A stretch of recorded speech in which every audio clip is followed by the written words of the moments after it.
नमस्कार। मैं राजनीतिक परिवार में पैदा हुआ। जब मैं छोटा सा था 1980 में प्रियंका और मैं घर में लेई बनाते थे, रात को निकलकर पोस्टर चिपकाते थे। चुनाव समझता हूं। 20 साल से मैं स्वयं चुनाव लड़ रहा हूं।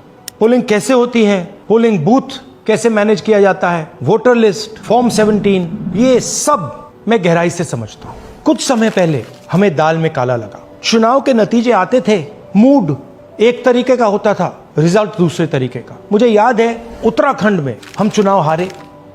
बाद में मैंने कैंडिडेट से पूछा कि जहां रोड शो हुआ था वहां जाके देखिए हमें कितने वोट मिले। हजारों लोग आए थे, पोलिंग बूथ में किसी ने वोट नहीं किया। यह असंभव था, यह हो ही नहीं सकता। उसके बाद छत्तीसगढ़ और मध्य प्रदेश के रिजल्ट, हमें लगा कुछ ना कुछ गलत हो रहा है। 2018 में मध्य प्रदेश में चुनाव होता है, हम जीतते हैं।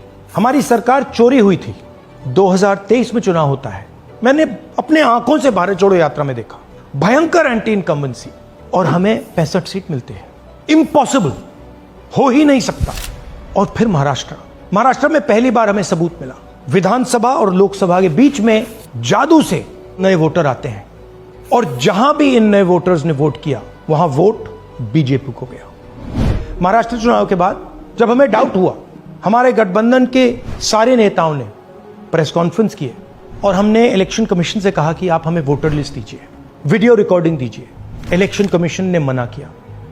ना उन्होंने हमें वोटर लिस्ट दी और ना उन्होंने वीडियो रिकॉर्डिंग दी। डाउट हुआ, क्यों नहीं दे रहे, क्या कारण है? तो हमारे दिमाग में सवाल उठा, क्या इलेक्शन कमीशन बीजेपी की मदद कर रहा है?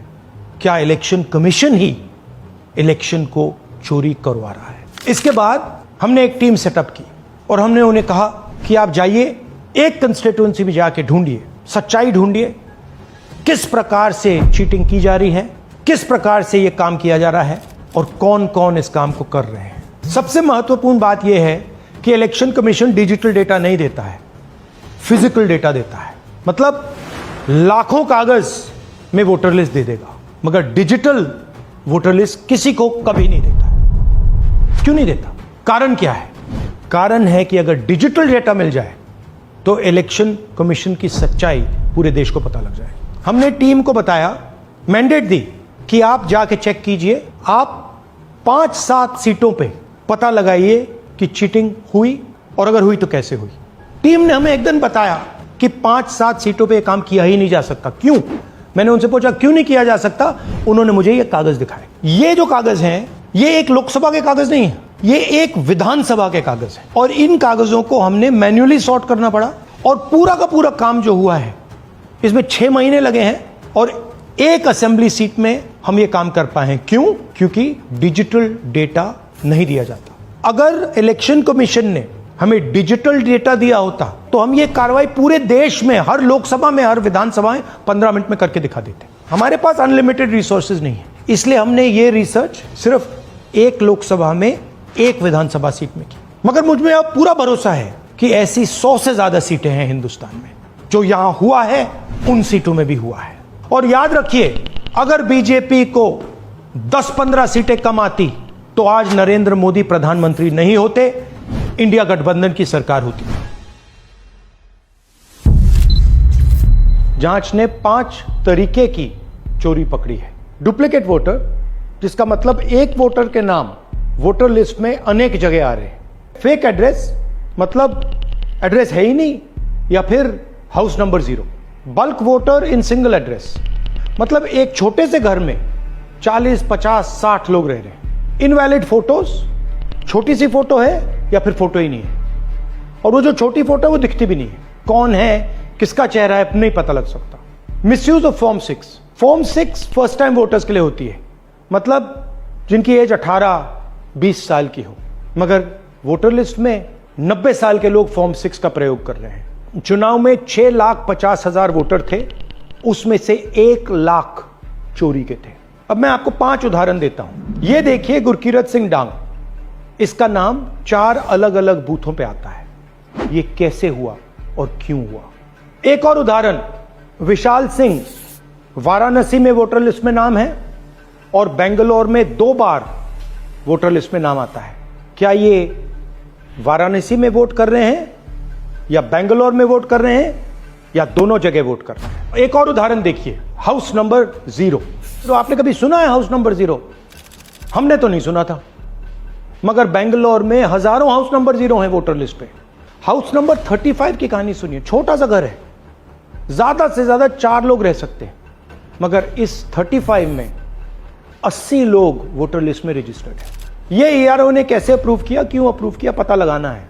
अच्छा, अब ये देखिए वोटर लिस्ट, इनकी फोटो देखिए, या फोटो है ही नहीं या फिर छोटी छोटी फोटो है तो दिख नहीं सकती। इन वोटर आईडीज पे वोट दिया गया है। अब मैं आपको बताता हूं शकुन रानी की कहानी। फर्स्ट टाइम वोटर बनी है, 70 साल की आयु है। एक बार फॉर्म 6 का प्रयोग किया और उसके कुछ ही महीने बाद दूसरी बार फॉर्म 6 का प्रयोग होता है। 2 बार इनका नाम वोटर लिस्ट में आता है और फर्स्ट टाइम वोटर की लिस्ट में आता है। ये फर्स्ट टाइम वोटर हो ही नहीं सकती। तो क्या शकुन रानी जी ने वोट किया या किसी और ने शकुन रानी जी के लिए वोट किया? ये ही छुपाने के लिए सीसीटीवी का डेटा हमें नहीं दिया जा रहा है। और ये शकुन रानी जी अकेली नहीं है, ऐसे हजारों लोग हैं जिन्होंने फॉर्म 6 का प्रयोग करके 2-3 बार वोटर लिस्ट में नाम डाला है। हमने पहले इलेक्शन कमीशन से इलेक्ट्रॉनिक वोटर लिस्ट मांगी थी, सीसीटीवी फुटेज मांगी थी। उन्होंने अपना काम नहीं किया, हमें नहीं दिया। फिर हमने अपना इन्वेस्टिगेशन कराया, आरटीआई भरे और हमारे पास डेटा आया। भाइयों और बहनों, सच्चाई यह है कि हिंदुस्तान में इलेक्शन कमीशन और बीजेपी मिलकर इलेक्शन चोरी कर रहे हैं। यह पूरा का पूरा सबूत ब्लैक एंड व्हाइट में आज हमने आपको दिया है।